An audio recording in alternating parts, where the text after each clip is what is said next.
사설 경비업체에서 일하는 친구에게 들은 이야기입니다. 친구가 일하던 업체에서는 문자 신고 서비스를 제공했다고 합니다. 위급할 때 문자로 신고를 하면 바로 출동을 해주는 그런 서비스였죠.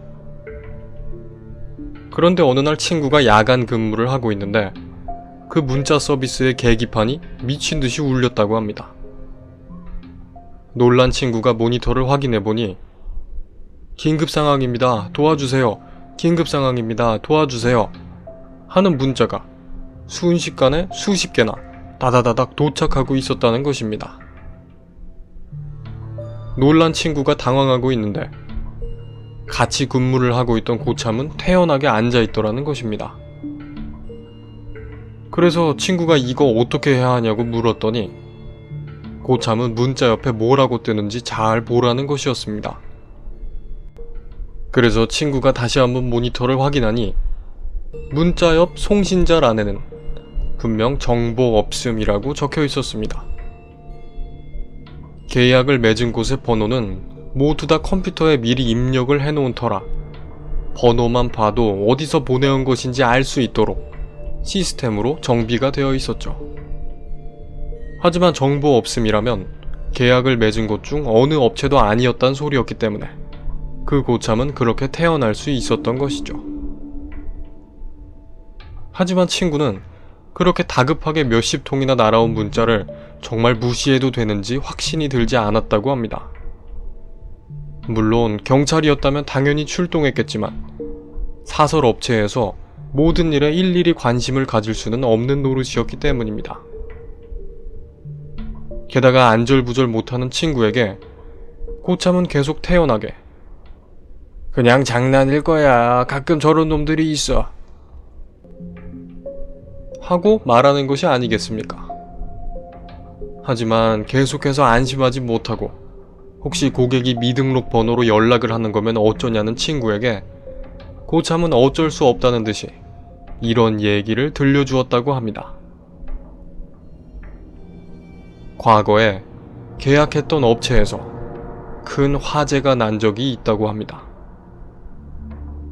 그런데 화재 당시 그쪽의 직원이 소방서에 연락을 하는 것이 아니라 당황하여 이쪽으로 연락을 해버린 것입니다.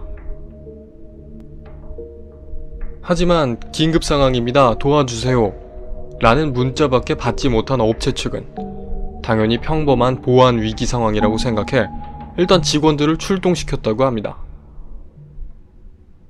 하지만 직원들이 도착한 곳은 활활 타고 있는 화재 현장이었고 따로 화재 진압용 장비가 없었던 경비업체 측은 속수무책으로 그것을 바라볼 수밖에 없었다고 합니다. 다행히 소방서의 대응이 너무 늦다고 생각한 누군가가 제대로 119에 신고한 결과 뒤늦게 소방차가 도착하긴 했지만 그때는 이미 꽤 많은 수의 사상자가 발생한 후였다고 합니다. 대형 사망사고가 난 건물, 그것도 화재가 있었던 건물은 자연스럽게 유령상가로 변하게 되었고 재건축도 되지 않은 채 지금까지 방치되어 있다고 합니다.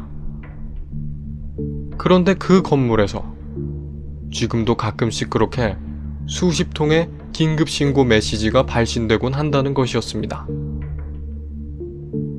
문자를 보낼 수 있기는커녕 전화선조차 불타버린 그곳에서 누군가 그렇게 아직도 문자를 보내고 있는 것입니다.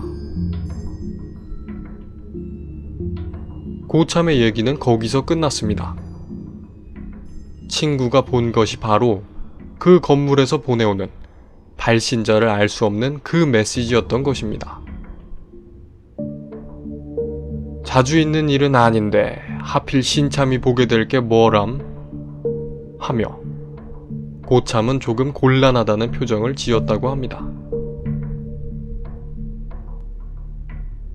친구가 본 것은 정말로 그때의 사건을 재현이라도 하는 듯한 발신자 의문의 괴상한 문자였을까요? 그게 아니라면 그저 귀찮은 일에 휘말리기 싫었던 고참이 친구를 조용히 시키기 위해 거짓말을 한 것이었을까요?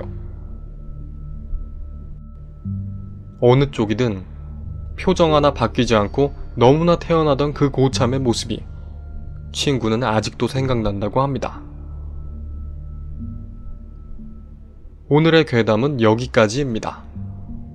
아무쪼록 들어주셔서 감사합니다. 부디 즐거운 시간 보내셨기를.